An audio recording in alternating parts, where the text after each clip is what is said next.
Welcome back to another technical deep dive here in the debug zone. Today we're tackling a big question and breaking it down with insights from other users. Hopefully this clears up some misconceptions and helps you get the answer you need. So buckle up, stay a little curious, and let's jump right in.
And that's a wrap.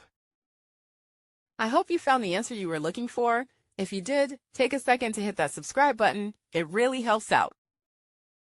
And let me know in the comments which solution worked best for you. See you next time in the debug zone.